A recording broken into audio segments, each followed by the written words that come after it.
Cleveland, Ohio, angry Trump voters have taken to burning their Make America Great hats over news of a potential Trump-Democrat deal. Perhaps Trump remaining a global warming denier will help douse those flames, despite record hurricanes devastating Texas, Florida, Puerto Rico and the rest of the Caribbean islands.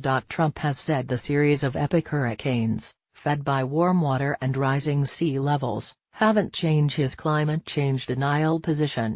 If you go back into the teens, you'll see storms that were as big or bigger, claimed Trump on Air Force One, contradicting his earlier descriptions of the magnitude of Hurricanes Harvey and Irma. Previously Trump had said Floridians had experienced something the likes of which we can really say nobody's seen before.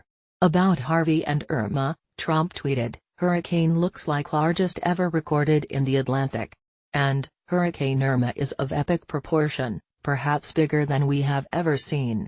The consensus among scientists is that global warming is making hurricanes bigger and more destructive.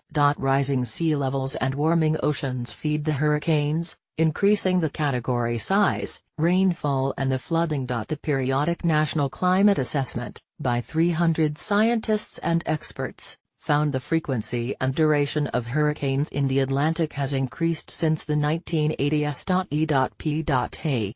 Boss Scott Pruitt has said it's insensitive to be talking about climate change while hurricanes rage. The Republican mayor of Miami disagrees. "This is the time to talk about climate change," Mayor Thomas Regalado told the Miami Herald. "This is the time that the president and the EPA and whoever makes decision needs to talk about climate change. If this isn't climate change, I don't know what is. This is a truly poster child for what is to come." What was really insensitive and reckless was Trump signing an executive order revoking Obama-era building code regulations for federally financed construction in Texas floodplains, just prior to Hurricane Harvey. Cleveland, Ohio, Rocket Man is on a suicide mission for himself and for his regime. That was President Donald Trump talking about North Korea leader Kim Jong-un. But he could have been talking about himself. In his first address to the United Nations, Trump threatened to destroy North Korea and the Iran nuke deal. One of the worst and most one-sided transactions the United States has ever entered into. An embarrassment to the United States. And I don't think you've heard the last of it.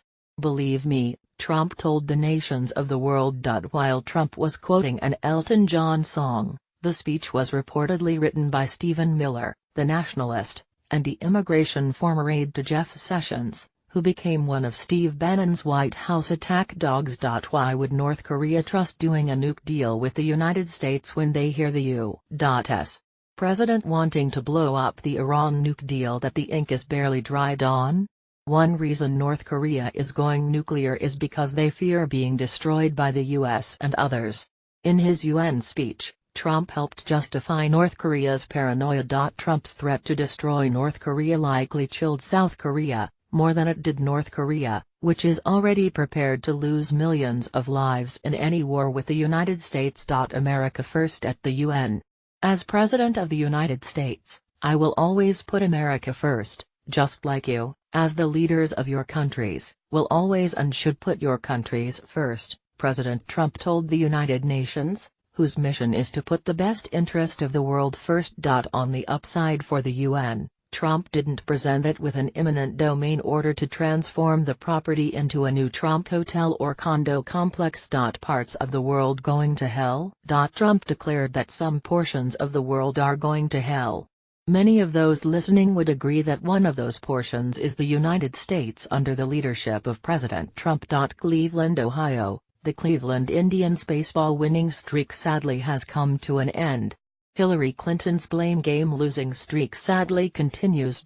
In her new campaign memoir, What Happened, and during promotional interviews, Clinton ultimately blames FBI Director James Comey for her loss to Donald Trump, instead of the many mistakes she and her campaign staff made. Those mistakes include not choosing Ohio Senator Sherrod Brown as her running mate. Clinton continues to claim that Comey's announcement of the FBI reopening the email investigation, in the closing days of the election, killed her campaign's winning momentum. What momentum? Clinton had no momentum.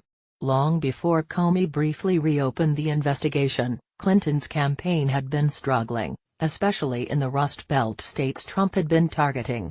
In the closing weeks of the campaign, Clinton continued to be unable to draw the enthusiastic crowds that had routinely filled Trump and Bernie Sanders rallies. Clinton's camp,